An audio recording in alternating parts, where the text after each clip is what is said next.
What's going on, everybody? How y'all doing today? Alright, I'm just getting a little more set up here. Forgot to open some of the links. Need to make sure that my works too. Oop, a little off center there too much. Go ahead and do that and maybe zoom in one more time. Fine. Too much. Yeah, that's okay. A little bigger than usual, but it's alright. We'll deal. Alright. Yeah. Yeah, that's okay. I'll do that. Cool. Alright. Clip that out. It's alright. How y'all doing today? Everybody good? That's good. Need to get the chat up too. Chat restream. Great, I'm not logged in. Of course not. Yes. Working. Oh. Give it a few more minutes for people to come in. Oh great, it's opening them out of order. No. The opinions. Yeah.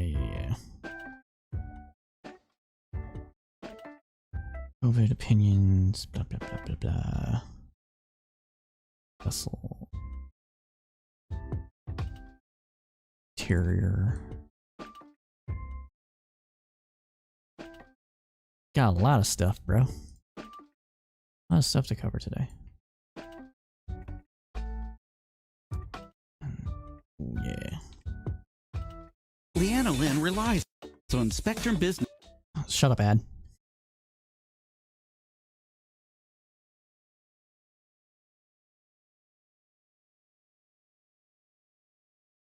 Oh no, my dog's got the sneezes. There we go. Oh.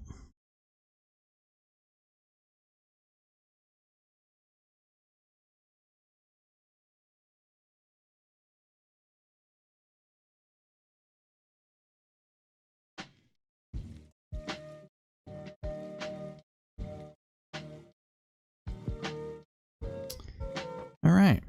Go ahead and... Oh, that's not what I meant to do. I meant to pause. All right, we're good to go now. Welcome, everybody. Welcome to another episode of Crowdsourced Politics News Roundup. I'm your host, Cypher, and today we have a lot of news to cover today. Before we get into news, going to talk about some updates that are going on with the community. So if you do Discord, if you're on our Discord, you've probably seen a few changes happen over the last couple of weeks. Of those changes, we've got some new channels. We have some new role monitor management. We've upgraded to a community server, so there's that as well. We also moved stuff around, added additional things, and you'll be able to soon pick roles to get pinged about live streams, Twitter, tweets, Mastodon stuff. We're trying to get as much in here as we can in order to make it easier for y'all to find our content wherever it is that you consume content. So we're trying to do that and get that rolling so it's easier for everybody. Also going to be hosting events on the Discord directly. Maybe I'll play some games and hang out with y'all. Stuff like that. Don't have to stream all the time to interact with the community. We can do other stuff, and that's what we're going towards. So that's step one of that. Step two is that we're looking for people to help moderate the Discord server, as well as do some more podcasty things with a group of people again. This podcast originally started with a group of 5 people that I knew from online discourse, and it was a great time. It was easy to set up. It was a little hard to coordinate everybody's time schedules, but if we had 3 people or more, we went, and it was a good time. It was quality content every single time. We're trying to bring that back, so we're going to be doing that as well. Cypher State is going to be happening. It's probably going to be in the... Let me talk to Tiberius about that. I've had some personal matters come up over the last couple of weeks that I had to deal with. So we were hoping to do it this Sunday. That doesn't look like it's going to happen. But we will be getting Cypher State back up and running as well. So be sure to look out for that. And we are still working on the essay, and the essay should be up sometime in July, as we've stated previously. That essay will be across podcast streaming platforms as well as on YouTube, and it's supposed to be highly produced, and it's going to be interesting to see how that goes and what kind of content we'll be making like that going forward. But with all that said, we are going to get into it. So if you like our content and you're stopping by, please be sure to hit that like button for the algorithms. It really does help us out. But let's go ahead and get into the newscast now. Nope, that is the wrong script. Here we go.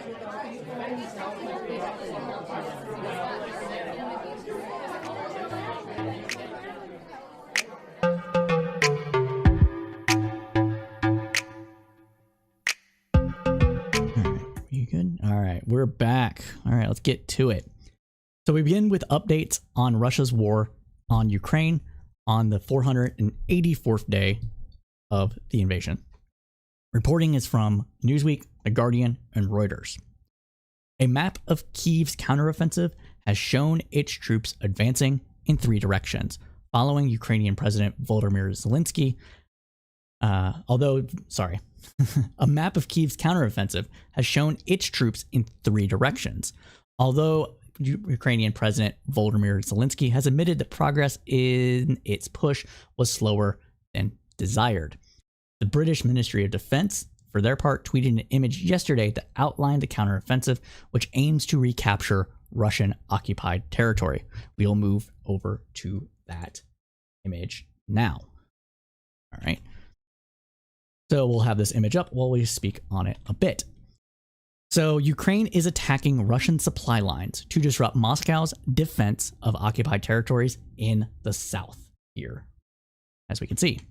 Amid operational secrecy from Kyiv, the Ministry of Defense said there were likely Ukrainian advances towards Bakhmut, Oldar in the Donetsk Oblast, and Odakov in Zakopovja Oblast. Ukraine said it has reclaimed 8 villages in those regions, but Zelensky told the BBC News that 77,000 square miles of Ukrainian territory that had been mined by Russian forces was slowing down their advance. Makes complete sense. If you just put landmines everywhere, it's gonna make you slog through and lead to a lot of death.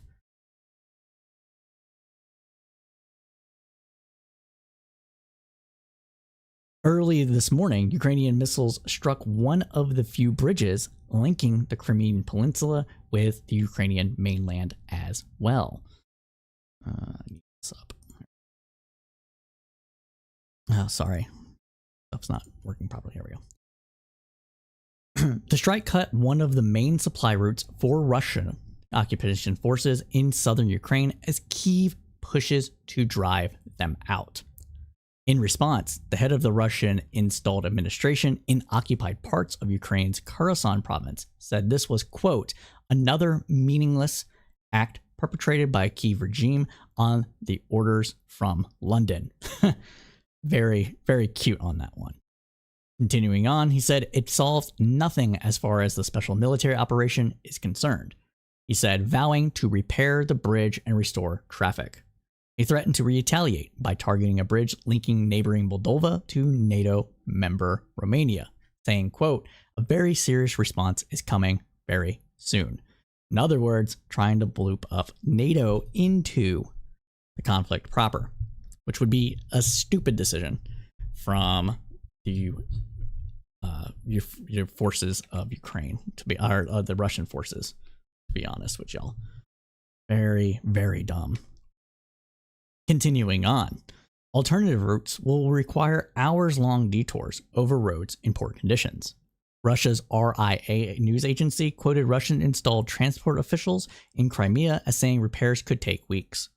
The bridge is beyond the range of the battlefield rockets Ukraine has used for a year, but within reach of newly deployed weapons such as a British and French air-launched cruise missiles.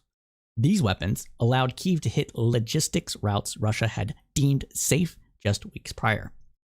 Kyiv has yet to commit the bulk of its forces to the fight, and its advancing troops have not yet reached the main Russian defense lines. In its latest update on the fighting, Ukraine's military reported, quote, partial success in the southeast and east. So Russian fired cruise missiles and ballistic missiles, as well as strike drones at targets in Ukraine this morning, causing damage in the cities of Odessa, Kryvyi Rih, and Ukrainian officials. Ukrainian air defense downed 3 of the 4 drones fired in the overnight attack, which involved 3 Kinzhal hypersonic and 3 cruise missiles. The drones were shot down over the Black Sea region of Odessa in southwestern Ukraine. Putin announced that the new Sarmat nuclear-capable intercontinental ballistic missiles would soon enter service. Man, he is just... We've said it here before, and we're going to say it again. If tactical nukes are used in the offense into Ukraine, it's over for Russia. No one's going to allow that to happen and let Putin get away with it. Everybody is going to be like, this is a bridge too far, and it is going to lead to Russia experiencing imperialism. True imperialism from everybody. It's just the dumbest move that they can do, which is why I believe it is nothing more than saber rattling. As for these missiles, they are designed to carry out nuclear strikes on targets thousands of miles away and can be launched from land, sea, or air, but their deployment has proceeded slower than planned. Again, I think that these are Russian military forces dragging their feet on these orders because everybody is simply waiting for Putin to die in order to take over the kleptocratic state that is Russia. I think that should be clear to everyone that the amount of infighting among Russian forces proper and groups such as the Wagner group, and how Putin has not been told by his generals forthright of what's happening, that there is a lot of people just kind of taking it one kind of step at a time, doing what they can in order to appease him and make sure that nothing is done that could make them get killed, so to speak. But I don't think they're following orders as much as everybody is afraid of. Also, they've just been to be completely honest with you, outmanned and outgunned almost the entire fight that has happened. So I don't think that there is the possibility that Putin does do this stupid thing and deploy tactical nukes to Ukraine or elsewhere. But again, it's a really stupid decision, and that's why I don't see it actually being followed through. So there is that. Let's see. All right. Now, for their part, the EU has pledged a further £50 billion in loans and grants, while the UK and the US promised $3 billion and $1.3 billion respectively. Or rather, the EU has further 50 billion euros in financial support at a conference in London focusing on reconstruction of Ukraine. So they're already gearing up for the aftermath of this war, when eventually it ends, that there will be a rebuilding exercise within Ukraine proper. But that, my friends, concludes our segment on Ukraine. So if you're just joining us, welcome. This is the Crowdsourced Politics News Roundup. We do this every Thursday from roughly 8 p.m. Eastern Standard Time to roughly 10 p.m. Eastern Standard Time, covering the news that was with a kind of analysis only the crowd can provide.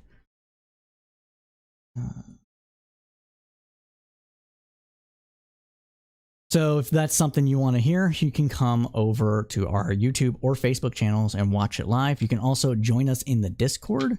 Discord is always the place to be. Here, let me do this. There we go. Where we try to have events and stuff like that. And you can also talk to us live on air. I generally speaking, during these roundups, I will hang out in the Discord channel and people can jump in and talk about whatever they want. This whole exercise was to be kind of similar to the Friday News Roundup from NPR. So if you are wanting to have say an opinion, as long as we keep it quick and don't do too much back and forth, you can come in and we can talk about whatever, essentially. So there we do that. We also have other projects. We do video essays, which are going to be forthcoming in the next month or so, with our first one to launch it, and podcast episodes that are along with those. We have other podcasts such as Cypher State, which is a foreign affairs and foreign policy focused podcast where we cover international relations, anything that's not domestic to the United States. We've covered the French elections, German elections, the war in Tigray or Ethiopia, civil wars in Libya, and among other things. So if that's something you're also interested in, you can check that out wherever you get your podcast or on YouTube. But with that, let us continue on now with the news roundup. Next up, we're going to talk U.S. politics, and we're going to start with the House of Representatives. Now, it has been a busy week in the House of Representatives. Special Counsel John Durham was grilled on his investigations of Crossfire Hurricane. Adam Schiff, Democrat of California, was formally censured by his Republican counterparts. Articles of impeachment were filed against Biden. One close ally, Lauren Boebert of Colorado, and Marjorie Taylor Greene of Georgia, ended their relationship on the floor of the House. And there's so much more with this. But in the interest of time, we'll stick with just the lowlights. Let's jump right in. As you might recall, John Durham was appointed by former President Donald Trump to investigate the validity of a probe that concluded Russia had interfered in the 2016 election in order to help Trump. In testimony for the House Oversight Committee, Durham faced harsh questions, insults, and accusations of incompetence from both sides of the aisle. It quickly became apparent that Durham was unprepared for that onslaught. Durham's investigation lasted 4 years and cost the taxpayers multiple millions of dollars. His final report and his testimony was long on speculation and short on details that cast a bad light on then Special Counsel Robert Mueller's investigation, Crossfire Hurricane. Let's take a look at Congressman Adam Schiff's questioning first. Go over to that. This clip is about 5 minutes. So people remember what this is all about. The gentleman from California is recognized. Mr. Durham, just so people remember what this is all about, let me ask you, the Mueller investigation revealed that Russia interfered in the 2016 election in sweeping and systemic fashion, correct? That's correct. And Russia did so through a social media campaign that favored Donald Trump and disparaged Hillary Clinton, correct? The report says yes. Mueller found that a Russian intelligence service hacked computers associated with the Clinton campaign and then released the stolen documents publicly. Is that right? That report speaks for itself as well. Mueller also reported that though he could not establish the crime of conspiracy beyond a reasonable doubt, he also said, quote, a statement that the investigation did not establish certain facts does not mean there was no evidence of those facts. It also appears in the report, doesn't it? It's the language to that effect, yes. In fact, you... So thank you, Jack and Art, for joining us tonight. We are covering right now the grilling of John Durham. And yes, the book you've been working on is very interesting. So I have thoughts that I'll share with you on that later privately after I give it another some more in-depth reading on that. But we're covering this for now, so hopefully you enjoy. Cited that very statement in your own report, did you not, as a way of distinguishing between proof beyond a reasonable doubt and evidence that falls short of proof beyond a reasonable doubt? Correct. As an illustration of this, both Mueller and congressional investigations found that Trump's campaign chairman, Paul Manafort, was secretly meeting with an operative linked to Russian intelligence named Konstantin Kilimnik, correct? It's my understanding, yes. And that Manafort, while chairman of the Trump campaign, gave that Russian intelligence operative the campaign's internal polling data, correct? That's what I've read in the news, yes. Wow, that's a lot of... I read that. That's what it says. Not trying to offer an opinion about whether or not any of this is true, like etc. And it's very interesting. And hey, I appreciate that, man. This is one of my gifts to myself from my Scotland trip. So I appreciate that. It's a good hat. Thanks. But as far as this Durham stuff's concerned, this is very mealy-mouthed as far as I can tell right now, but let's go ahead and let them continue talking for a bit longer. And that Manafort provided this information to Russian intelligence while Russian intelligence was engaged in that social media campaign and the release of stolen documents to help the Trump campaign, correct? You may be getting beyond depth of my knowledge, but well, let me say very simply, while Manafort, the campaign chairman for Donald... Yeah, this was what he was supposed to be investigating for Trump as special counsel in order to understand whether or not the Mueller investigation was even warranted. And if this is beyond his knowledge, when this is common knowledge to everybody else that's a political junkie that is not working in Washington, that it has been proven that this stuff has happened. That is why Manafort was supposed to go to prison and went to prison. It just tells you what this investigation that he did was just half-assed, right? Like, I'm not the only one thinking that, I hope. Donald Trump was giving this Russian intelligence officer internal campaign polling data. Russian intelligence was helping the Trump campaign, weren't they? I don't know that. You really don't know those very basic facts of the investigation? I know the general facts, yes. Do I know that particular fact myself? No. I mean, I know that I've read that in the media. Are you aware, Mr. Durham, that Mueller and congressional investigations also revealed that Don Jr. was informed that a Russian official was offering the Trump campaign, quote, very high-level and sensitive information, unquote, that would be incriminating if Hillary Clinton was part of, quote, Russia and its government support of Mr. Trump? Now this is important here, okay? So the Mueller investigation, while looking at Don Jr., essentially stated, or concluded, I should say, that Don Jr. was too stupid to realize that he was breaking the law. And because in the aspect of this law that we're talking about here, that you have to be knowingly breaking it in order for you to be held accountable for breaking the law. It isn't the lack of knowledge of the law is actually a defense here in this instance. That's the only reason he didn't get charged. It's because Mueller was like, this guy's too fucking stupid to even understand that what he was doing was probably illegal. And yeah, we're not going to charge him because ultimately with John Jr., he didn't actually go through with it because he was incompetent and he couldn't get the documents to the Russians and meet them and understand their innuendos or subtlety about what they were trying to offer him. Let that sink in. Don Jr., according to Mueller, was too stupid to know that he was breaking the law. Well, let's continue on. And yeah, as Jack Annard was saying, like, yeah, this is like, he keeps yelling at the screen, that's your fucking job, you asshole. 100%. 100%. Yeah. True. Continuing on, Jack Annard said, JR is catching bubbles in the rose garden. He is a walking turnip. Yeah, too much cocaine will do that to you. Fry your brain. Where that? Or people get phone calls all the time from individuals who claim to have information like that. Really, the son of a presidential candidate gets calls all the time from a foreign government offering dirt on their opponent? Is that what you're saying? I don't think this is unique in your experience. So you have other instances of the Russian government offering dirt on a presidential candidate to the presidential candidate's son. Is that what you're saying? Could you repeat the question?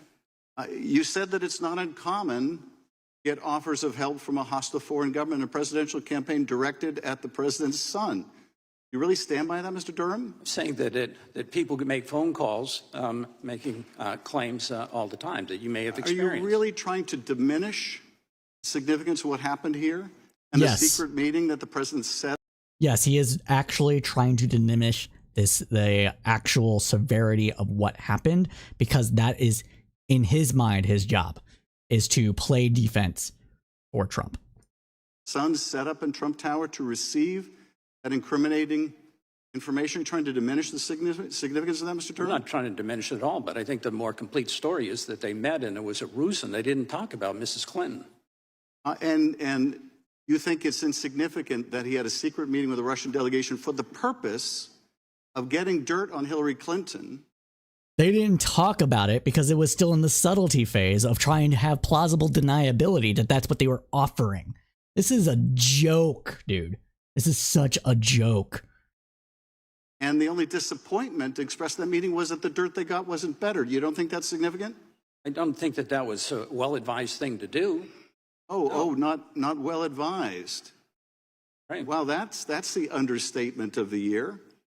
Do you think it's perfectly appropriate or maybe just ill-advised for a presidential campaign to secretly meet with a Russian delegation to get dirt on their opponent? You would merely say that's inadvisable? Oh, you look at this. Look at this face right here, man. He is mad. He's like, fuck, I fucked up. Look at that. Look at that. Like that's that grimace. It's like, you're making me mad. I'm so mad right now. That's that face. That's what's going on. Yeah, if you're asking me what I do, I hope I wouldn't do it, but it's not illegal. It was stupid, foolish. Come on, dude. Come on. Really? Ill-advised. Well, it is illegal to conspire to get incriminating opposition research from a hostile government that is of financial value to a campaign. Wouldn't that violate campaign laws? I don't know all those facts to be true. Well, your report. So he didn't do anything then, right? He's just the guy in charge. He didn't read anything. He didn't do anything. I mean, I understand that's mostly how Washington works.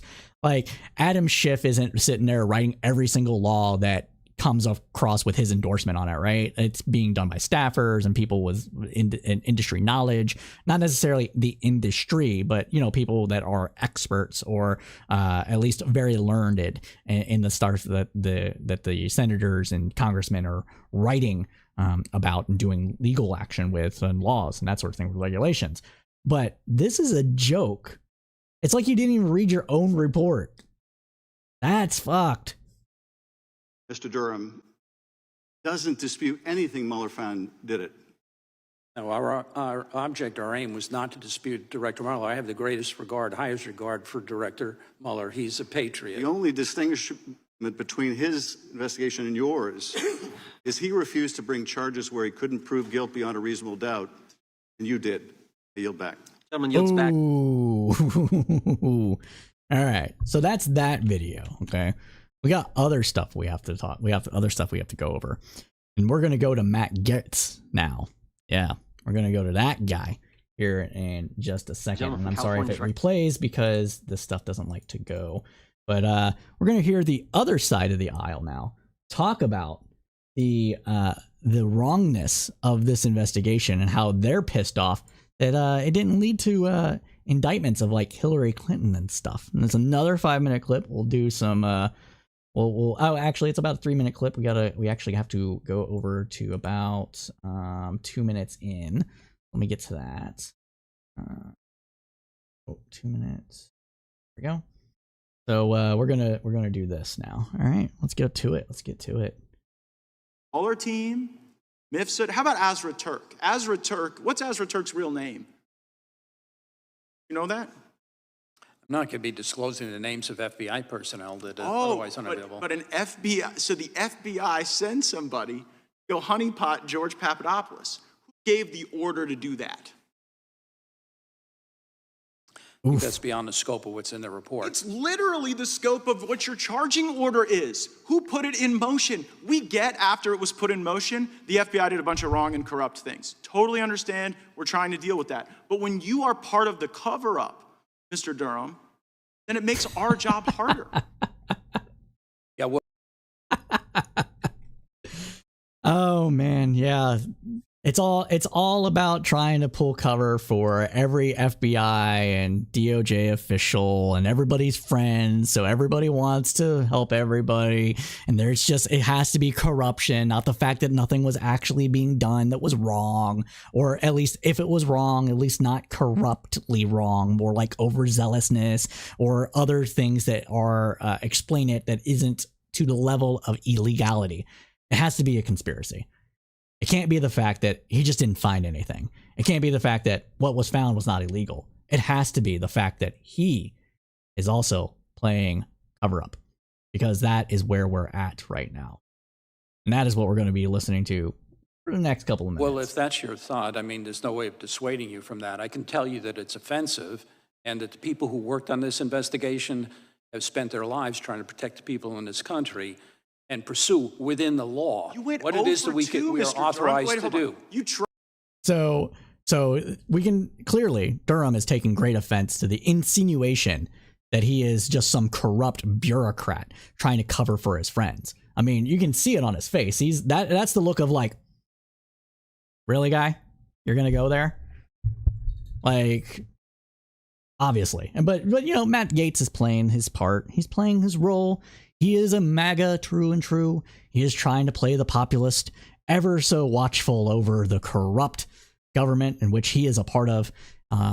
Never mind the fact that he may have participated in sex trafficking.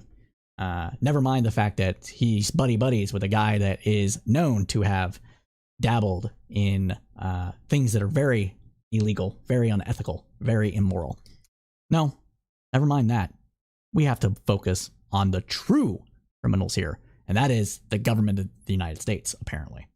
Tried 2 cases, lost both of them, and then the one guilty plea you got, Feinsmith is back to practicing law in Washington, D.C. today. That's beyond my control. Right, but the fact that you allowed that plea to occur, right, and then the punishment was insufficient, the fact that you didn't charge Andrew McCabe, you didn't convict the lying Democrats or the lying Russians, you didn't investigate Mifsud or the Mueller probe, even though, as we sit here today in black letter, that was your charge. Have you ever heard of the Washington Generals? The Washington Generals, yes. Yeah, and they're the team that basically gets paid to show up and lose, right? That's funny. Well, I'm sure that the players who deserve blood, sweat, and tears don't view it that way, but you might. I think they do. I think they do, because the job of the Washington Generals is to show up every night and to play the Harlem Globetrotters. And their job is to lose. I'm sorry, I was thinking of a different thing. Yeah, so their job is to lose. And I'm kind of wondering, and it just seems so facially obvious that it's not what's in your report that's telling. It's what the omission. not. It's the lack of work you did. And for the people like the chairman who put trust in you, I think you let them down. I think you let the country down. And you are one of the barriers to the true accountability that we need. Do I get to respond to that or comment on that? Yeah. Well, I don't know if you've ever investigated a crime. If I don't know that you investigated have. a You didn't investigate these, Mr. Durham. whether or How about not, Andy McCabe? Did you charge? This guy is just loving it. This guy right here, this bald dude. He's just like, man, he's just eating it up. He's like, yep, that's my guy. That's Matt Gaetz. Yeah, Gaetz. Good man. Ugh. Pathetic. Tim, did you investigate him? Gentlemen, time has expired. The witness can respond, then we'll move on to our last. I don't know, sir, whether or not you've ever had occasion to try to investigate crimes under the rules and regulations and under the Constitution that we're bound by. We can gather evidence in particularly lawful ways. Can't charge people because we might think It's not just something. that We you can didn't charge charge, you people. didn't investigate. You didn't time. investigate the Mueller team Gentlemen's wiping their time. phones, and you Gentlemen's won't tell time. us who gave the orders because you're True, protecting Jack and those Hard. people. Gentlemen's time has expired. Yeah, okay. Grandstand more, Matt Gaetz. Grandstand more. That concludes that little bit about it. Now we have to move over to McCarthy censuring Adam Schiff for reasons, I guess. This is very, very damning, I think. Let's see, make sure this is the right one. Yeah, okay. Okay, we're gonna call over to that now and talk about that a bit. By its adoption of House Resolution 521, the House has resolved that the House of...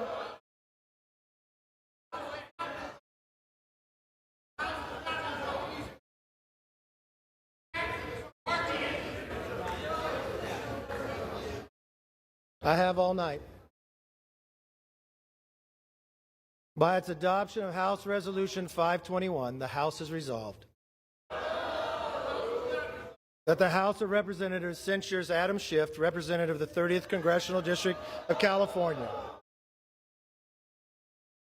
We're in tit for tat land. This is payback for censuring Green last year or so. For misleading the American public. Oh wow. Okay. And for conduct unbecoming of an elected member of the House of Representatives. Yeah, this is just pure partisanship. Every single politician misleads the American people on some form or another. But obviously, this is because Adam Schiff was out there speaking about things, and maybe he was a little bit cavalier in those things. But to censure him for that, while, giving your own party a pass, just shows that it's just all about politics. None of these people seem to have any sort of integrity whatsoever. Taint punting season seems to be coming soon. Yeah, true that, Jack and Hard. True that, my friend. Taint punting season seems to be coming soon. That Representative Adam Schiff will be forthwith present himself in the well of the House of Representatives for the pronouncement of censure. That Representative Adam Schiff will be censured with the public reading of this resolution by the Speaker. And that the Committee on Ethics shall conduct an investigation into Representative Adam Schiff's falsehoods, misrepresentations, and abuse of sensitive information.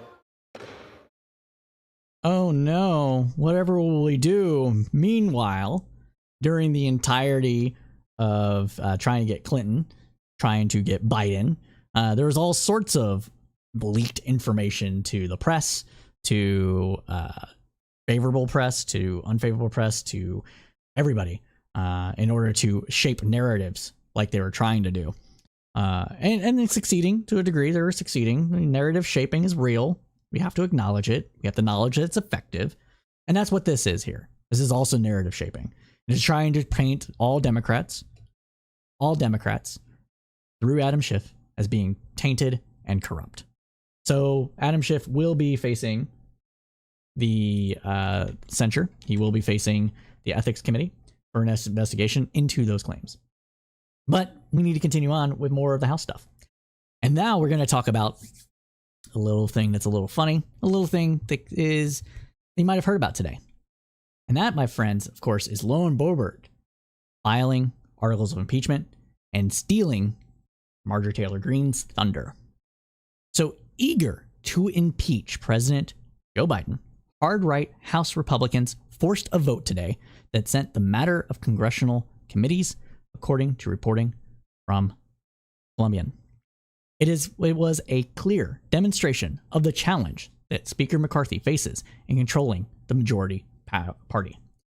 That a single lawmaker in the 435-member House was able to drive an impeachment resolution this week caught Republicans off guard.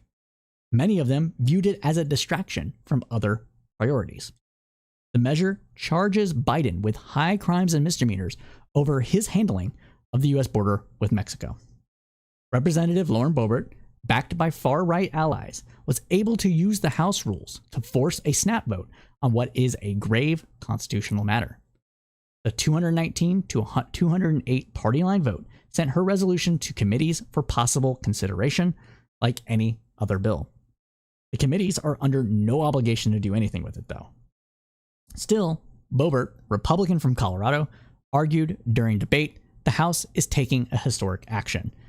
By that, she means a historic action to pad her pockets. Now, the episode underscores the hold that the House's most extreme members exert over Kevin McCarthy, compelling him to accommodate their hard right priorities if he wants to stay in power. And they are gearing up for more. The process employed is the same method that forced a vote yesterday to censure Democratic Representative Adam Schiff.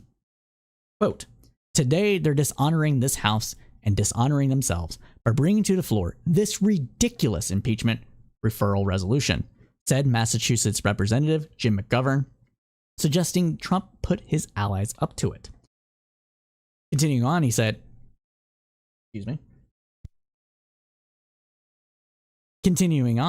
this body has become a place where extreme, outlandish, and nutty issues get debated passionately, and important ones not at all, McGovern said. In short, the Republican Party is a joke, he finished.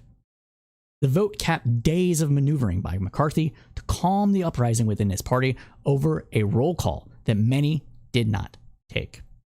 In a private meeting, McCarthy encouraged lawmakers to consider the traditional process for bringing such consequential legislation forward. Boebert had used what is called a privileged resolution to force the vote. In the end, McCarthy negotiated a deal with her to send the Biden impeachment resolution for review to the House Judiciary Committee and the House Homeland Security Committee, fending off a vote for at least some time. Quote, I think it's best for everybody, McCarthy had said. But conservatives said more such votes are ahead. Quote, we are just beginning, said Republican Chip Roy of Texas, who is an influential member of the House Freedom Caucus.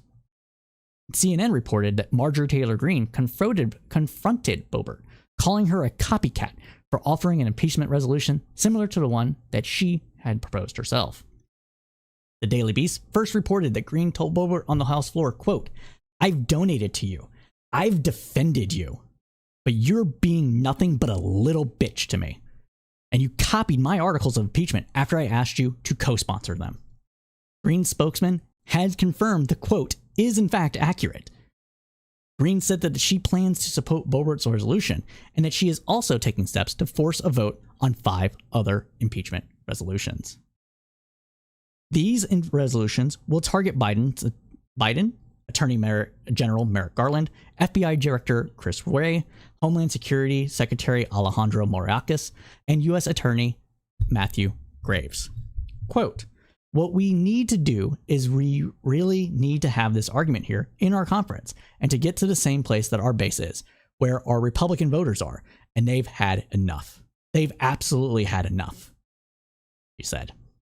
Freedom Caucus member Ralph Northam wouldn't say if he would support Boebert's efforts, but noted that it might not be to their political advantage to try and remove Biden at this point.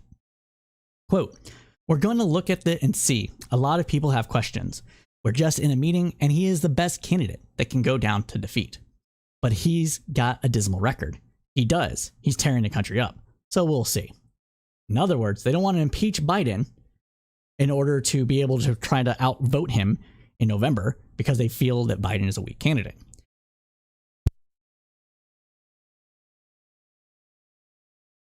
Now, a lot of people online have speculated why the hell has Boebert and Green come to blows. I have a theory, and I think it's accurate. Boebert and Green are paying to the same base for campaign donations and competitors for Crazy Town, mayor of Crazy Town, like our friend Jack Annard just said. They are essentially two peas in the same pod, competing over a shrinking base of donors and supporters. They can't be on the same side all the time, because if they are, they split their resources, and neither one of them can afford to do that because neither one of them are as liked outside of that giant base, or not giant base, that small base, as they are. They're not liked much outside of that small base. So they need to be able to attract dollars. They need to be able to attract eyeballs. Neither one of them have any legislative victories. Neither one of them are focused on policies. They're all rhetoric, all MAGA-isms, all these things that don't really matter to most Americans, but are red meat for the base. And they're both relatively attractive, and that's why they're competing this way. Because they're not different enough to distinguish from one another for people to actually support.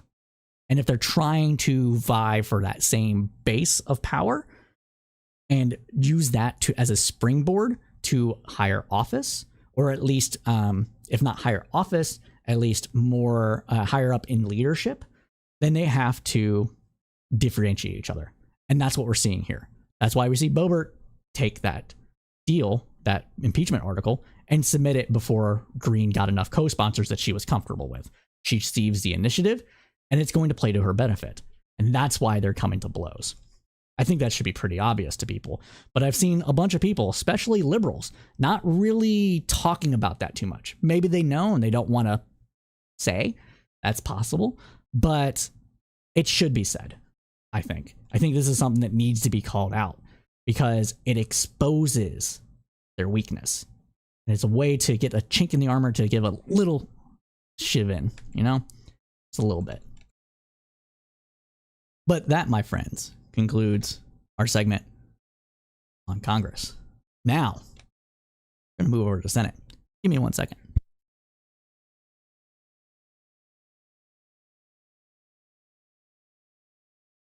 All right.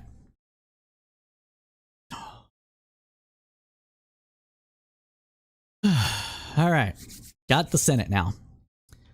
So let's start with some Saudi Arabian investigations that are going on. And this is coming out of reporting from The Guardian.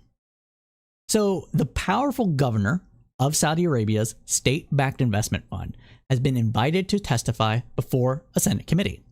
The request comes in the wake of a proposed merger between the Saudi-backed LIV Tour and the PGA.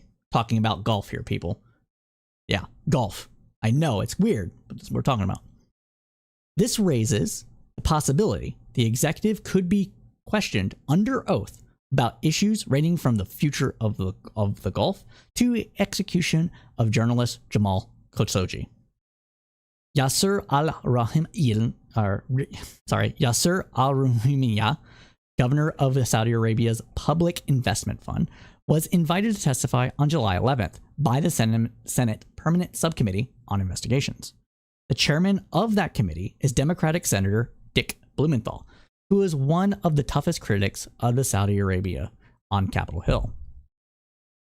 Jay Moran, the PGA commissioner, and LIV Golf League chief executive and commissioner Greg Norham were also invited to testify. The proposed merger of the LIV Tour and the PGA, which also involves the DP World Tour, has received a frosty reception on Capitol Hill.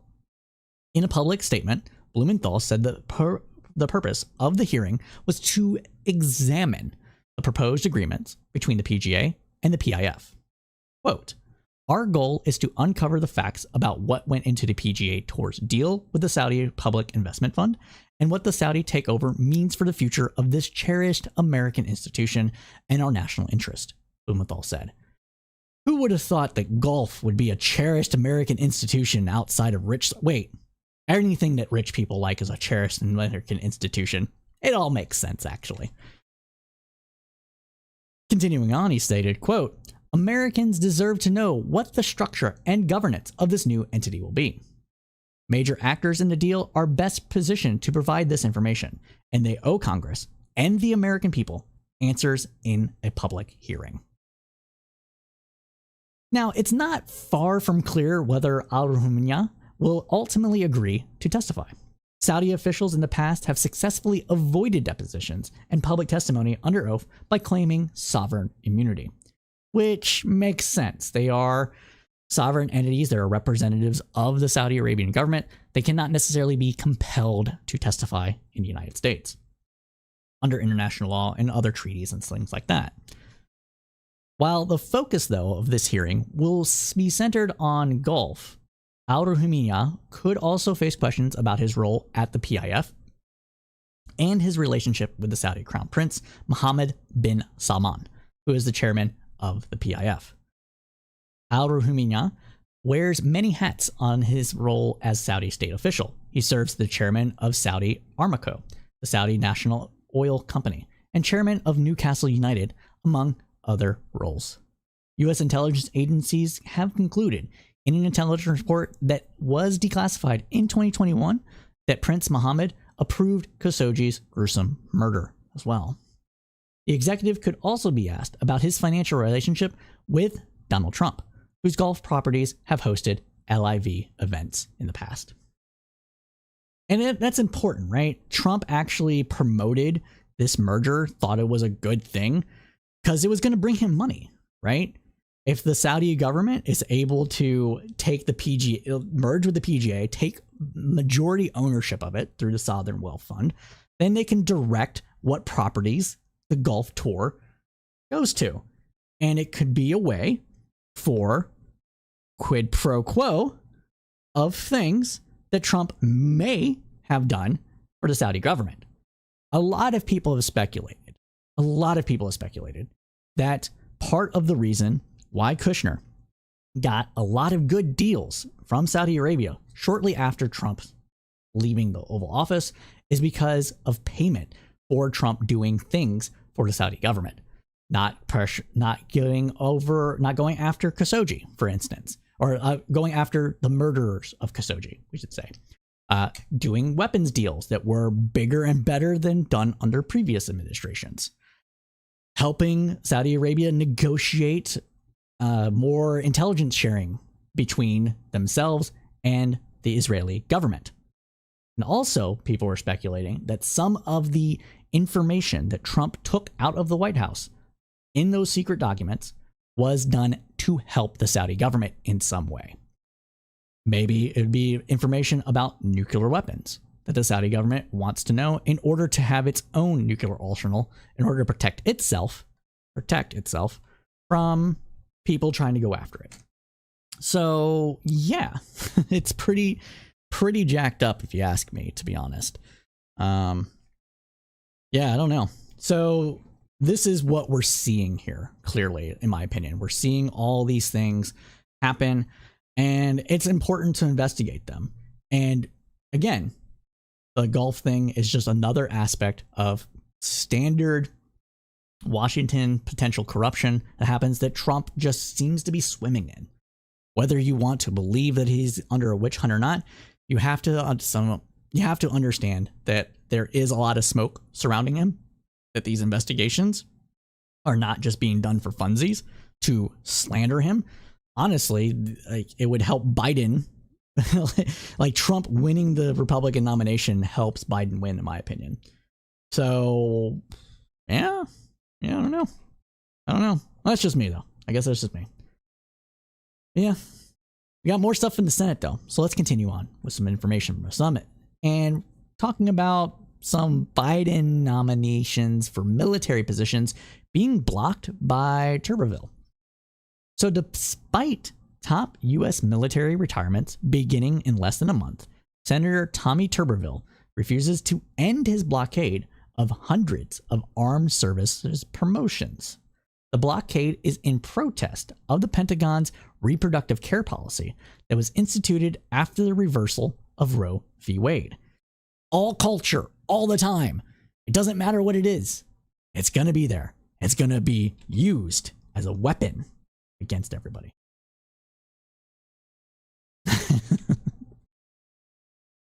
Now, the blockade, like we said, is in protest of Roe v. Wade institutions. What is that about? Well, the Michigan Advance reported this week that the first-term Alabama Republican is provoking concern among his own party members over these blocks. The highest-ranking U.S. Marine is set to retire on July 10th, and Pentagon officials warn that the delay of a nomination weakens military readiness. Because again, military is very hierarchical. It comes from the top. If they don't have a leader, and you have this interim guy that no one really knows if they're going to be there for a long time, that it could cause things to be delayed in kind of troop readiness kind of things, in training directions, that sort of thing.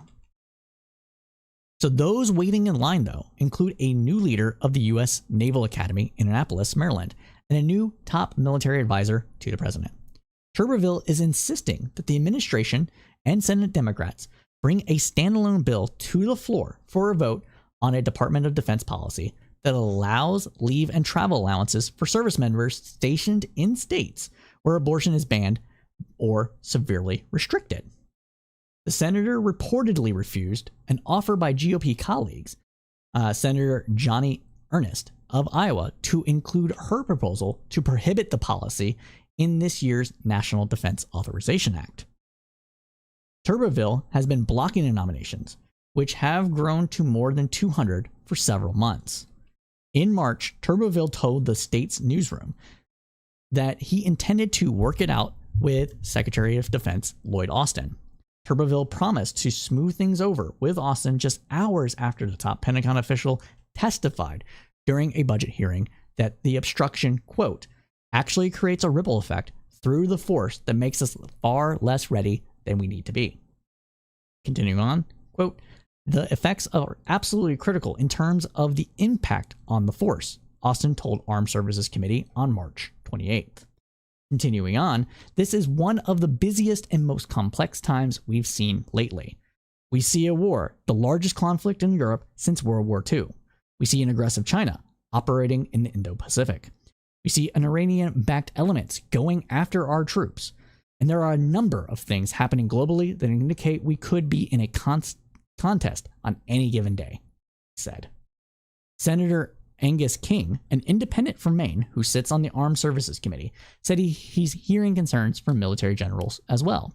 Quote, I examined General Eric Smith, who is a nominee for the Commandant Marine Corps, and asked him that question point blank. I said, is this compromising national security?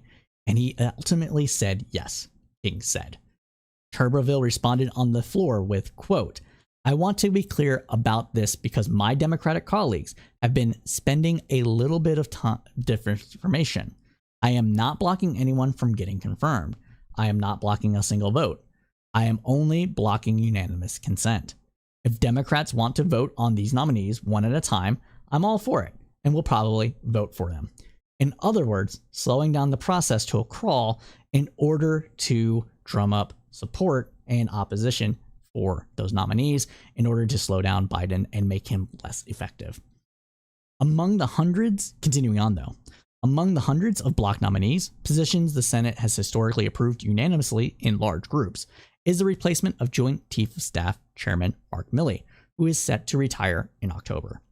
White House Press Secretary Carney Jean-Pierre said Wednesday that, quote, senators should not play politics. They should not play politics with our military assistance, with our military readiness, and with our military family. Now, CNN reports that Senator Minority Leader Mitch McConnell said he agrees with the politics behind Tuberville's hold on the promotions of some 250 senior officers, but disagrees with the Alabama senator's tactics. I agree with him in principle, We can do this. We can do this. Let's go. Let's activate McConnell voice. I think holding the military personnel who have nothing to do with policy in order to try to dictate a policy change that I personally support is not the best way to go about it, McConnell said, according to CNN Caitlin Collins. McConnell's comment follows a statement from President Joe Biden on Tuesday criticizing Tuberville over the military promotion holds. Quote, "It's bizarre. I don't remember it happening before, and I've been around," Biden told reporters. Tuberville fired back, though, at the president, saying in a tweet that, quote, "What is actually bizarre is Joe Biden's obsession with making taxpayers pay for abortion without Congress ever taking a vote. It's bizarre and wrong." End quote. Now, we gotta talk about this a little bit, right? So what is going on here is the fact that what they don't want to have happen is they don't want any tax dollars in any form going towards abortion, even in instances that it might save the mother's life. Because in these states that have these abortion bans, they are going to be required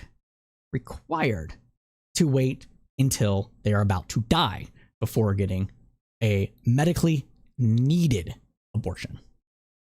And what the policy that Biden has proposed and the Defense Department has proposed is that the military will pay for the travel of these women in order to get the services that they need out of state where they are stationed.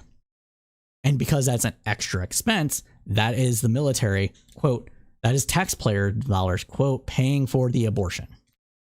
It's nonsense. It is like 6 and 7 degrees separated from actually paying for the service. But that's what this is. They believe it probably violates the Hyde Amendment. They probably believe in all manner of things. I mean, we see what's going on in Texas. There was that woman that almost died because she went into septic shock because you can't get a medically needed abortion in Texas because lawyers are too afraid of being sued by everybody there for facilitating an abortion that somebody just deemed not medically necessary. And Texas has got 2 of the largest military bases in the country. Fort Hood, or not Hood anymore. I'm sorry. What is it called? Fort Hood's new name, Kosovo? Hold on, I gotta look this up because it changed. It changed. Cavazos. Yeah, so Fort Cavazos is what Fort Hood is named now. Long live Fort Cavazos, because Fort Hood was a Confederate general. And fuck him. But yeah, that's what we're seeing here. That's why they're doing this. And if they can, screw over the United States over their cultural bullshit, that's what they'll do. But that, my friends, concludes this segment of the News Roundup. Now, if there is news you want to hear from us, you want to see us cover something, you want my opinion on something, you want to be on the Roundup, you want to be on Cypher State, you want to debate me on something, or do any matter of things that this show, that this podcast covers, there are numerous ways to get a hold of us. First, you can join our Discord. Discord is where we'll hold these kind of debates, these discussions, and everything like that. And it's a good place where we're, again, like we said at the top of the newscast, we're restructuring our Discord. It's more or less the same, but there's going to be more channels. There's going to be more automations there to give you guys information about things that are happening. I'm going to try to write a bot for it so that I get the practice for writing bots and doing some Python scraping and stuff like that. But also to make the community a bit more robust. We got role picking now, so you can get different roles. You can tell us where you found us. You can tell us if you want to be dinged about certain things that we're doing, events and that like. So yeah, you can get pinged for that. So yeah, Discord is definitely the place to go. If you do Twitter, you can find us on Twitter at Crowdsourced Poll on Twitter. Yeah, that's another place you can find us. I'm going there trying to kick ass and take some names, right? over on Twitter. You know, everybody tries to come at me with bullshit, and they usually get slapped down a couple of times, or I just ignore them. That's something you do. And if you do Mastodon, you can get us over at csp@federated.press, where we have our Mastodon account. And there is also the Facebook group, which is Facebook/group/Tribune Commons, where we also are doing automation and more community building, because we actually came from Facebook, believe it or not. Elder millennial right here, everybody. Yeah, I know, this baby face, it doesn't look it, but I was born in 85. So that is what we're doing here. And so that's how you can get a hold of us. And again, smash that like button for the algorithms. It really does help us out. All right. And yes, Jack and Art, I realize that we agree too much to debate, but we can probably fake it if need be, like you said. We have to continue on, though. There is more stuff to cover. There's ever so much to cover on this news. So let's go ahead and continue on now. And we got to move over to SCOTUS here. And we're going to move over to the SCOTUS blog, where they do great summaries, so we use them. We rely on them a lot for things about that. And then we're going to pontificate a little bit about it. So we're going to go ahead and head over there now. Right? Boom. 3 opinions from the Supreme Court today and more tomorrow, Friday, June 16th at 10 a.m. First, a case many of you have been watching, the court upheld the Indian Child Welfare Act. That's the law that prioritizes placing Native American children with tribal families for foster care and adoption. Okay, so before she goes into this, let's talk about this a little bit. So the reason why this case was brought up was not because some God-loving Christian family really wanted to proselytize to and help the poor Native American children. That's not why it was brought to the Supreme Court. The reason it was brought to the Supreme Court is because this would have been used had the Supreme Court ruled against the Indian Child Welfare Act. If they ruled they made it unconstitutional, where it gave racial preferences to Native Americans to adopt kids from their culture, first dibs, basically, to adopt those kids and keep them within the community. That could have been used as a wedge to break down all Native tribal sovereignty laws that give Native Americans first pass on all manner of things. In particular, though, water rights and mineral resource rights. Because God forbid they find oil somewhere and just let them keep it. So that is why this case came to the Supreme Court, because they were going to use that to chip away at these laws. It was stated pretty matter-of-factly about on these things. The plaintiffs. The plaintiffs themselves, the family that wanted to adopt the child, not so much. But the lawyers and lobbyists that got it to go to the Supreme Court were very much wedded to chipping away at all Native tribal rights. That's why it came here. Now, I don't know what she says beyond this. She might bring this up. But the fact that this was a victory is not only good for the children, because they have cultural, what's a good way to say it? They have cultural ties to these tribes, but it also is good because it is granting them authority over their land. But let's continue. Group of white families in 3 states, including Texas, challenged the law, saying it unconstitutionally discriminates on the basis of race. They also argued that it violates the 10th Amendment's anti-commandeering doctrine. That bars the federal government from requiring states to adopt or enforce federal law. Congress.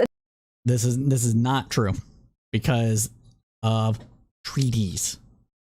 They're ignoring the treaties in those claims. Adopted the law back in 1978 out of a concern that there was, quote, an alarmingly high percentage of Indian families that were getting broken up by the removal of their children. Correct. Justice Amy Coney Barrett, writing for the 7-2 court, didn't reach the race discrimination issue, but rejected all of the challengers' arguments either on the merits or for lack of standing.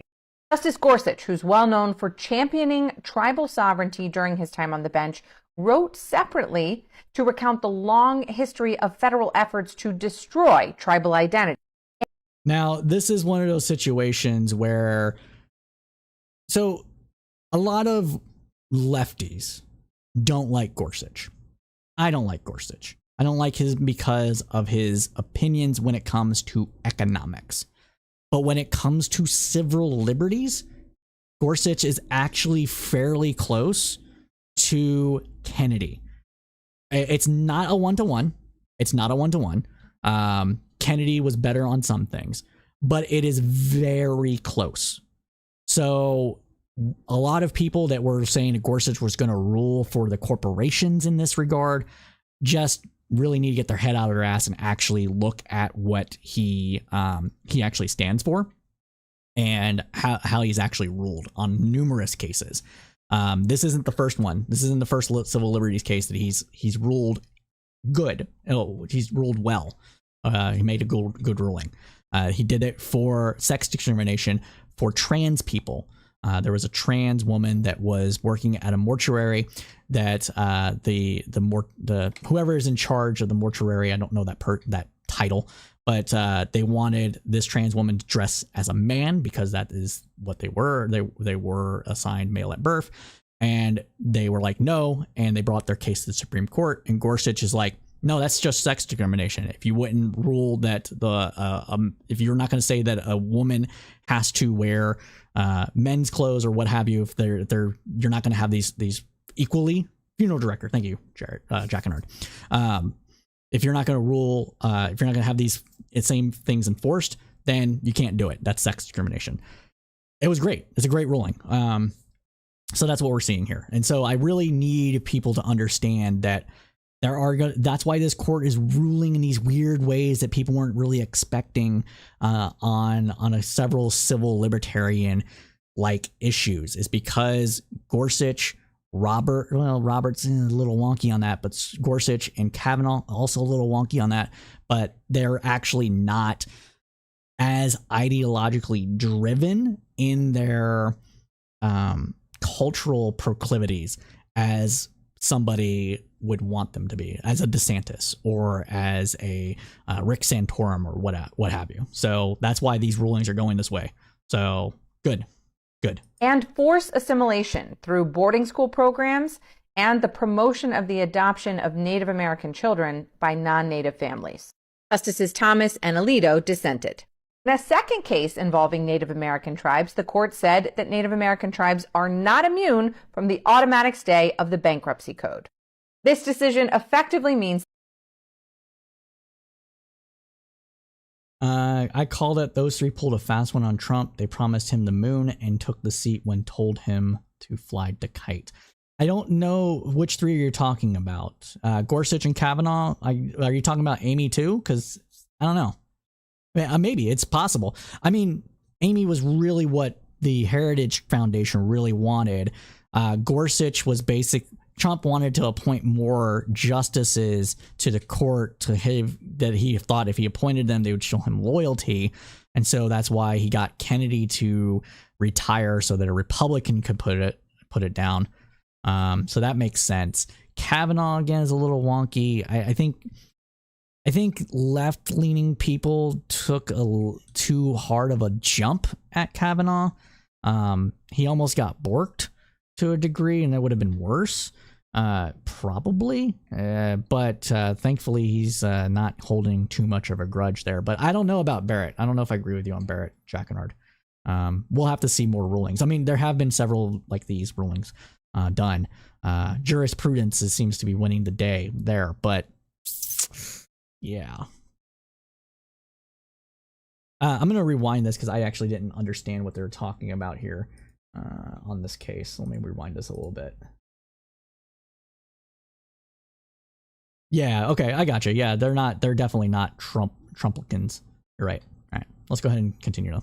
In a second case involving Native American tribes, the court said that Native American tribes are not immune from the automatic stay of the bankruptcy code. This decision effectively means that creditors operated by Native American tribes have to submit to the bankruptcy process in the same way that states and the federal government do. Oh, interesting. Third, in a decision that could be relevant for the federal prosecution of former President Donald Trump, Court unanimously said that if the government prosecutes and convicts you in the wrong venue, meaning in the wrong place, before a jury that was put together in the wrong location, they can try again in the right venue without having to worry about the double jeopardy clause. Oh, that one is beautiful. Oh, that one is so good. That one is so good. Oh my God. I did not know about that case. Holy crap. We have to listen to that one again. Because Free opinion, jury. That is so good. Oh my God. Oh my God. This is great. I don't think anybody, oh my God.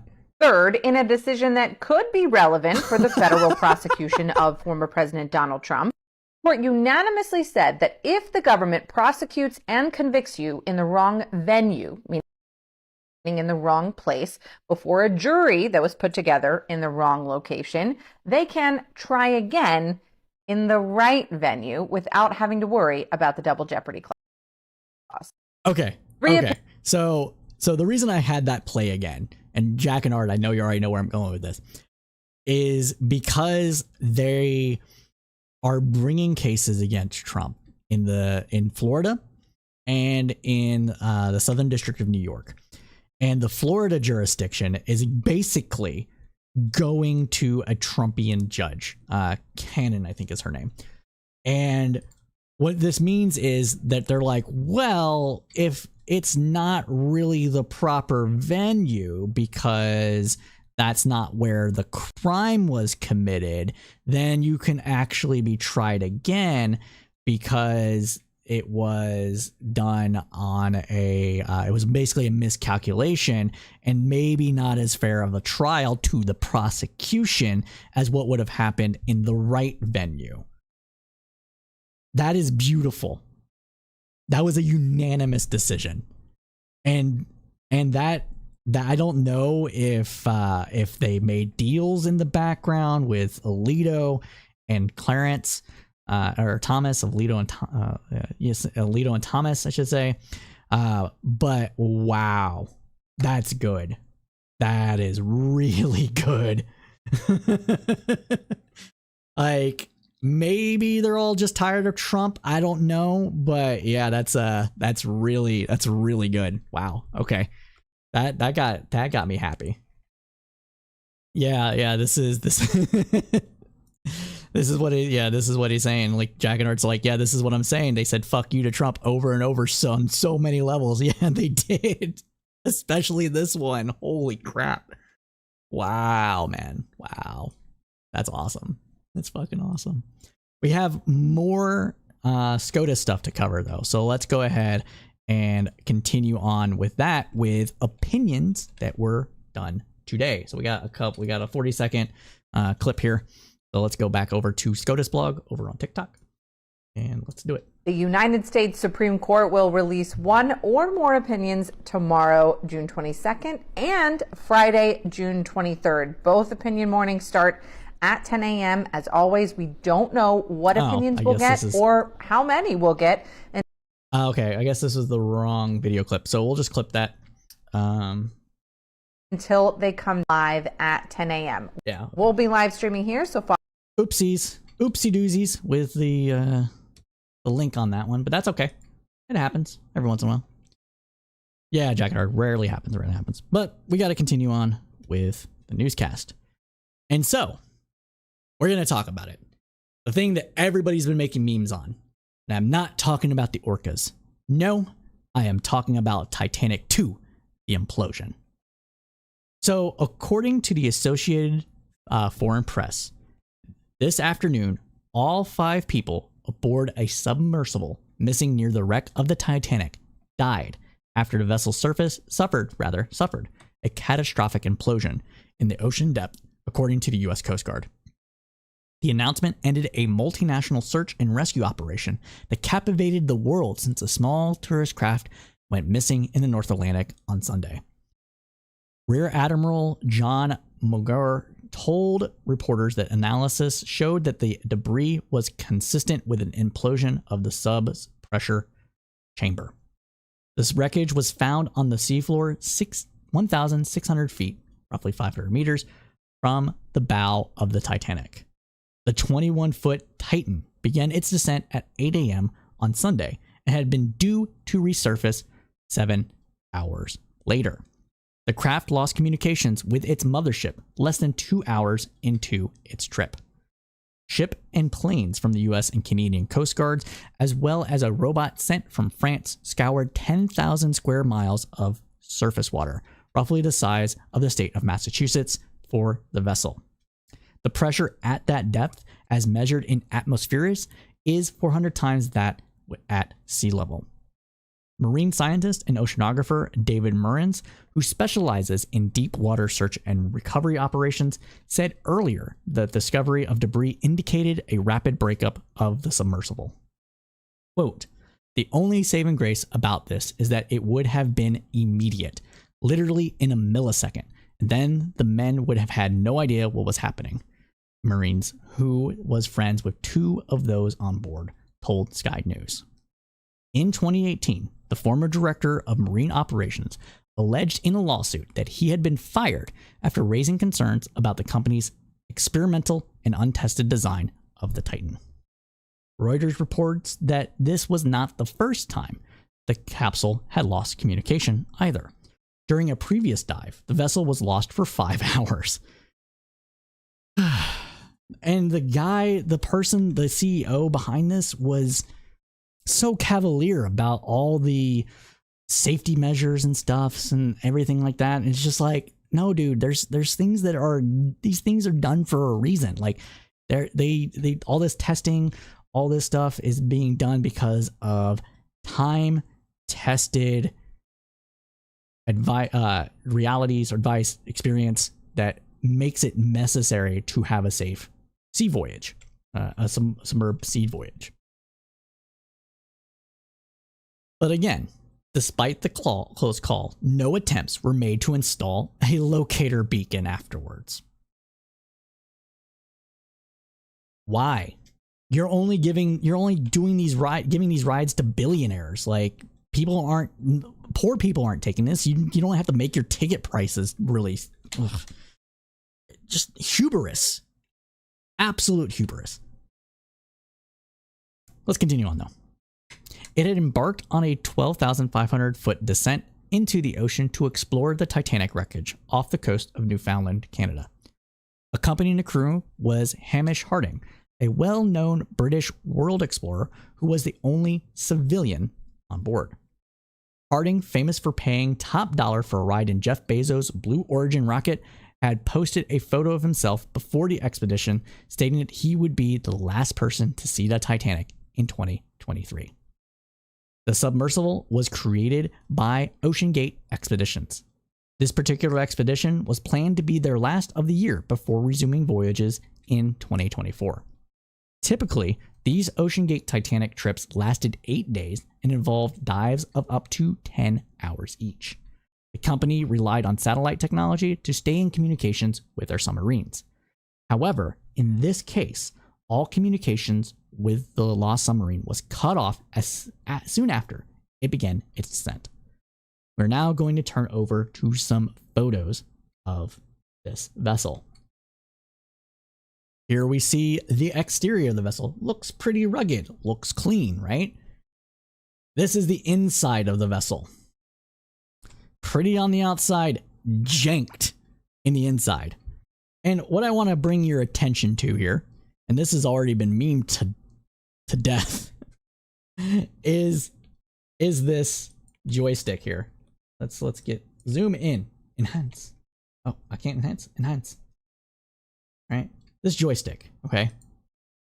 This joystick is an Xbox controller. But this particular Xbox controller is a cheap off-market Xbox controller.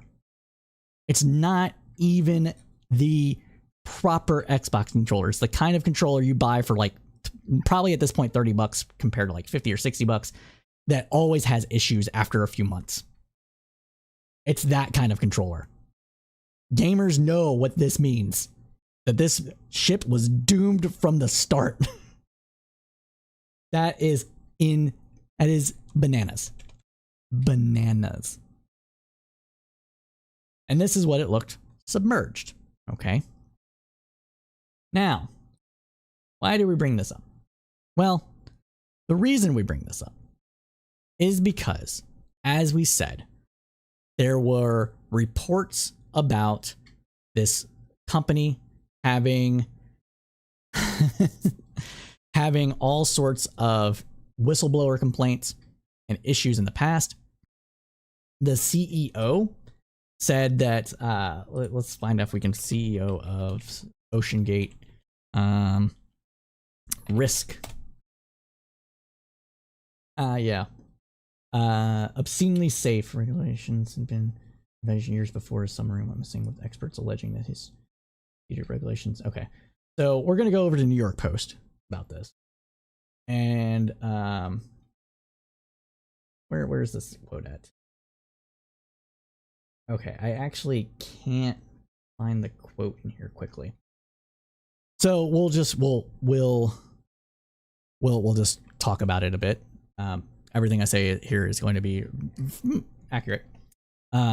Basically saying that in order to innovate, you have to be willing to break rules, and at some point, over precaution, over adherence to safety stops innovation. And if you don't want to take risk, just don't get out of bed in the morning. That's basically what he said. Paraphrased. The "don't get out of bed" morning is a direct quote. The rest of it's paraphrased. And that is his attitude. And he skimped on everything. Like Jack Annard said just now, he knew it was doomed when they said it was made of laminated composites. Delamination is a bitch. So cheaped out on that. And then it's like nobody on the internet has chill at all. So it's kind of funny that people were saying that, like, well, people went to visit the Titanic and they got what they wished for, a full Titanic experience. Fuck them billionaires and those rich people, basically. And, no, because people are generally trustworthy of like companies and that sort of thing. I'm not going to take that position, that like these people deserved it, any kind of sense of the word. At the same time, like if they were any idea aware of what this CEO said, that's just dumb to do that at the end of the day. But ultimately, though, if we had a better justice system, that CEO would be brought up on negligent homicide for all the shit that is supposedly true. But to say supposedly, allegedly true about this. The hubris, he quoted direct quote hubris, right? Maybe not so much of an issue there, but with the whistleblowing and the fact that they lost communications before and didn't implement any safety protocols for that, that's negligence, man. That is skimping. That is just capitalism rung amok, basically. And it just happened to hit rich people this time. So yeah, that's where we're at with this. But I think that concludes this segment of the News Roundup.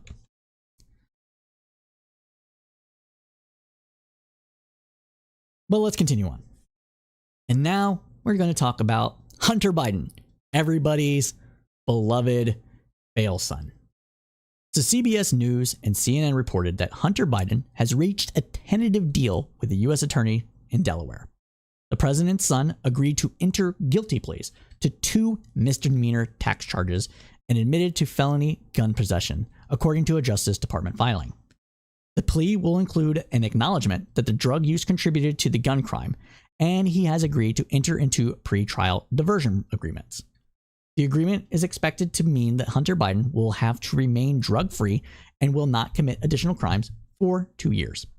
Provided he fulfills this successfully, the gun count would be dismissed afterwards. That does not amount to a guilty plea. The 2 misdemeanor charges, tax charges, relate to his willful failure to pay taxes for 2017 and 2018. A filing indicates Hunter Biden had more than $1.5 million in income in each of those years. He has since fully repaid back taxes and fines, including $2 million reportedly paid to the federal government last year, with the help of a loan from his personal attorney. The felony gun charge relates to his possession of a handgun by a drug user in 2018. Federal District Judge Melin Noriaka will preside over the case, which is scheduled for July 26. A former patent lawyer in Delaware, Noriaka had the support of both Democratic senators from Delaware when she was nominated by then President Trump. Federal records indicate that she had donated more than $15,000 to political candidates dating back to let me just restate that all together. Federal records indicate that she has donated more than $15,000 to political candidates dating back to 1999. On the presidential level, she gave $1,000 to then New York Senator Hillary Clinton's campaign in 2008 for the Democratic nomination. She later donated $2,300 to the eventual 2008 Republican nominee, then Arizona Senator John McCain. She donated to the subsequent GOP nominee as well, giving $2,500 to Mitt Romney's presidential campaign in 2012. Noriaka has financially supported Senator Tom Cotton during his campaign in 2014, when he unseated an incumbent Democratic senator. And she donated $1,000 to Pennsylvania GOP Senator Rick Santorum in 2005. She also donated $1,000 in 2009 to then Senate Democrats' campaign arm, the DSCC. So, a little bit here, a little bit there, kind of just playing the game, just in general, as rich people are wont to do. But Hunter's lawyer, Chris Clark, said, quote, "I know Hunter believes it is important to take responsibility for these mistakes he made during a period of turmoil and addiction in his life. He looks forward to continuing his recovery and moving forward." Clark was asked during an appearance on MSNBC if he would agree to a plea agreement if he believed future charges were possible. "Would I make a deal? No, I wouldn't," Clark said. Sources close to the president's son said the decision to enter into a plea agreement stemmed from Hunter Biden's acknowledgement that there were consequences for his drug abuse. The investigation was led by U.S. Attorney David Weiss, who was appointed by then-President Donald Trump in 2018. President Biden kept Weiss in the position, apparently to avoid even the appearance of interference in the ongoing investigation into his son. The Justice Department has gone to great lengths to protect Weiss's independence, even as it was sharply criticized by Republican lawmakers about why the probe had dragged on for so long at all. The tentative plea agreement comes at a time when Republican candidates for president and members of Congress have accused the Biden administration of quote-unquote weaponizing the Justice Department against Republican opponents. They're talking about Trump. And it comes a week after special counsel appointed by U.S. Attorney General Merrick Garland attained a federal grand jury indictment against Trump on felony charges. Those charges stem in part from Trump's alleged willful retention of classified documents. We've reported on this program a lot about those documents, about the allegations. We're saying alleged because it is alleged. It's not proven in a court of law yet, but my opinion is that he did it. Now, the White House has denied any political interference in those matters. Republican Representative James Comer, the chairman of the House Oversight and Accountability Committee, told CBS News he expects Weiss to testify to either his committee or the House Judiciary Committee, going for round 2 against Trump-appointed attorneys facing and investigating Democrats for crimes, high crimes, and all this jazz about what happened to Biden and Trump and all that jazz, because projection is the key to all this. Key, my friend. Key. Now, earlier this month, Republican Senator Chuck Grassley accused the Justice Department of using, quote, every resource to investigate candidate Trump, President Trump, and former president, but haven't nearly had the same laser focus on the Biden family. Come on. Even Grassley's like doing this nonsense now. The Republican Party is a joke, dude. Nah, okay. Let finish this a little bit and then we'll pontificate, okay? Okay, focus. Now, a spokesperson for Political Action Committee associated with Trump said Trump would appoint a, quote, truly independent special prosecutor if elected in 2024. In other words, somebody that's going to do his bidding, because that's what they are about. Now, this investigation into Hunter Biden dates back to when Trump was president in 2018.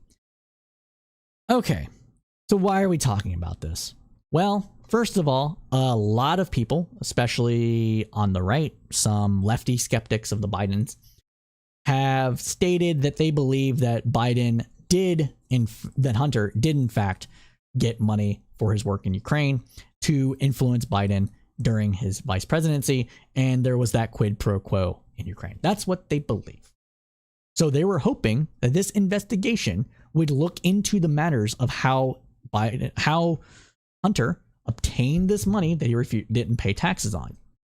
However, if we look at the years here, what were these years? Let's see. When was the taxes per last year? No, when was this? I got to go back up. 2017. Willful failure to pay taxes in 2017 and 2018. This was after Biden left office. These were not the years in question of when Hunter Biden had supposedly gotten money. Well, he did get money trading on his name. That happened. But where Biden could have had been influenced by that. There is no 10% for the big guy here because that isn't the years that he didn't pay taxes. He didn't pay taxes during the 2 years that he was a drug addict again due to his brother's death. And his brother's death and the tumultuous experience of what was going on between him and his brother's wife at the time. What's the timeline now? So when Biden marries Beau, B-E-A-U, wife. Hunter marries. Hunter Biden opens up on his past relationship with. Hunter noted that the relationship with Haley didn't work out. He went on to tie the knot with South Africa. No. Made a decision probably shouldn't have. Hunter, there was a lot of cash. When did that happen? When did it happen? Beau died in 2015 at the age of 46. Hunter split from his wife, Kathleen, months after Beau's death. Beau and Haley were romantically linked in 2017. Okay. So, again, this was after his brother's death, after him and his brother's wife going through some thing that I don't even want to participate on. It's a mess. Okay. They got romantically involved. Why that happened, I don't know. I don't know why it happened. I'm not going to guess, even begin to guess of the psychological issues that might have led to that. Not my business, right? I don't even like talking about this, but it's important for the timeline. Okay, so we have to bring it up a little bit. They started in 2017. This is when those taxes were not being paid. Supposedly, Haley and Hunter were both drug users at that time. Hunter was very close to his brother, Beau. Extremely close. Like, they both survived the car accident that took their mother way back when they were kids. Like, they're super close. Like, Beau was like to Joe Biden was kind of a rock in their relationship, the kind of glue of that. That was how he was with Hunter as well. And Hunter spiraled because of this death, and then probably spiraled more because of the breakup between him and his wife, and the breakup between his first wife, rather, and then his breakup with Haley Biden, which was Beau's wife. That is what's happened here. So during those 2 years, he was a drug addict. He makes complete admits to that. Everything. Everybody knows about this. He was he was going through that stuff. It happens. People have failings, and if we care about giving people grace, giving people redemption, then we shouldn't hold this against him. It happens to a lot of people, especially after experiencing some sort of personal loss or trauma. And to be honest, it appears that Hunter has experienced both of those with his brother's death. So that is what happened here. And a lot of the Republicans are really mad that they didn't go after his money that he got in 2015 or so, 2014 to 2016, whenever he was doing the whole Burisma thing, not going after that. And not looking into, hey, was he paid in 2017 by China or whatever, right? Like not looking into that, not investigating that. But that is not the scope of the investigation. All right, even if it was during the time that he supposedly, that there was that quid pro quo that didn't happen, okay? It didn't happen. There was no quid pro quo. 99% chance of it not happening. Like that's how big of a chance that it didn't happen. 99%. Like we can't rule out everything, but all the evidence that we have from global leaders that there was no quid pro quo. Like, that's just what everybody wanted. They wanted that prosecutor to be fired because he wasn't going after companies like Burisma. Okay. Because they didn't look into it, it wouldn't be in the scope. Because the scope isn't where that money came from. It's why didn't you pay those taxes? And then if the money wasn't illegally obtained, you're allowed to be a consultant. That's one of the things that's not illegal in the United States. Lobbying is 100% legal, even if you're a politician's relative. That's why Trump's kids aren't getting screwed over right now, too. It's why it's all legal. Maybe it shouldn't be legal. Maybe we can get some agreement on that with some Republicans and some Democratic skeptical left-leaning people. Democratic Party left-leaning people. Maybe we can all agree on that. Maybe they should not be allowed to have these positions. Maybe we can do that. But that is not currently the law, and therefore that is why they're not getting hammed up about this. It is legal corruption. Probably shouldn't happen, but that's just the way the system's set up. You don't like it, change the law. Don't make up bullshit to hold political opponents, to ham up the political opponents because you're mad that they're doing better than you. But yeah, I think that concludes this segment of the Roundup. Now, this is the first time you're joining us, you might not know that we like to conclude our segments of the news roundup with some news of the weird. And this one is pretty weird. What are we talking about today? Well, what we are talking about is celebrity deathmatch, but in real life. Real life celebrity deathmatch. And I'm sure you've seen all the memes everywhere. Yes, we have a cage match to the death between tech giants.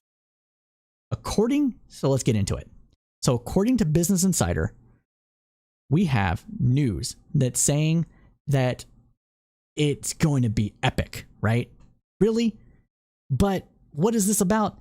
It is about the fact that the Twitter owner and world's richest man has challenged his arch nemesis to a cage fight on Tuesday because, well, it's kind of hard to say really.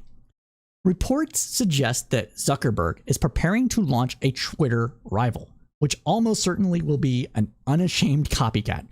Just like Reels is an unashamed copycat of Instagram, just like the disappearing photos are just a copycat of Snapchat.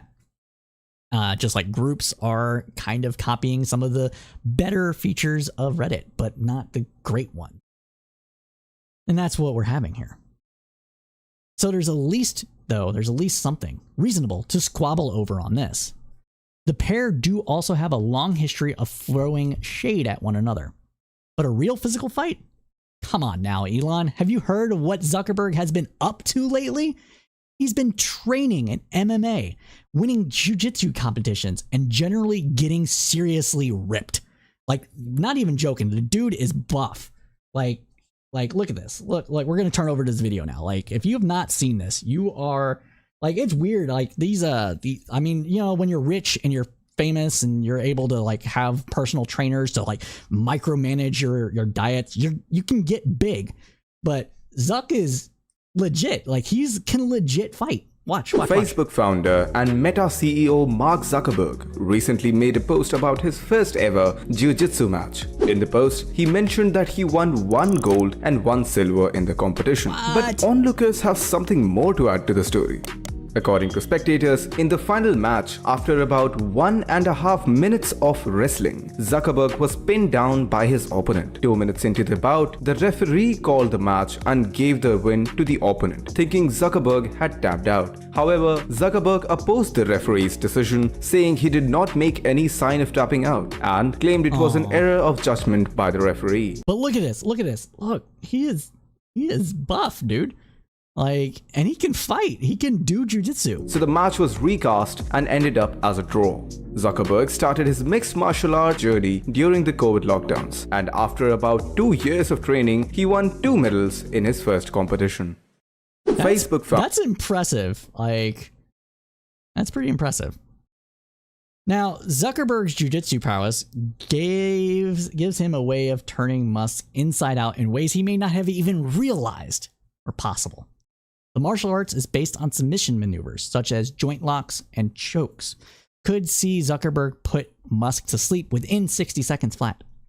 Unless Musk learns some genuine defensive skills, he won't just be handed defeat by Zuckerberg, but humiliation to boot. Take, for instance, the jiu-jitsu move known as the triangle choke. It involves a competitor trapping their opponent's arms across their throat before wrapping their legs around their neck to apply pressure and restrict blood flow to the brain. Can you imagine Zuckerberg making Musk tap out with his legs around his neck? The meme material that would emerge from that would just be would be unimaginable. Days and days of like all the liberals and Musk supporters going at it about this just meme-worthy fight. Now, though Musk is bigger and bulkier than Zuckerberg, it would be a mistake to assume that gives him any advantage at all to a trained martial artist. Jiu-jitsu is a martial art that revolves around leveraging an opponent's body weight against them, rather than relying on brute strength. It's no wonder that Zuckerberg responded to the challenge with confidence by asking Musk to send him the location, to which Musk suggested Vegas Octagon, seemingly referring to the city's Apex arena where the UFC bouts take place. In an attempt, though, to downplay it, Musk tweeted that the only real workout he gets is picking up his kids and throwing them in the air. If he isn't careful, though, Zuckerberg will be throwing him around instead. And then we have some tweets that we found on this to liven it up a little bit. So let's go over to it now. The only way I will watch Mark versus Zuck is if he's sponsored by Ocean Gate, held in the Titan II next to the Titanic, and the bolts were hand tightened by this guy. There's no other way this fight can be staged in such a way as to benefit the entirety of the universe. Maybe $5 billion to charity of some sort might be good, but he's got a point. This would make it super funny. 3.5 hours remaining. There can be only one social media giant. And then, of course, choose your fighter, with Zuckerberg giving his great jiu-jitsu locked and pudgy, tasty Elon Musk. But my friends, that concludes the news roundup. We know you liked what you heard because you're still with us, so please smash that like button for the algorithms. It really does help us out.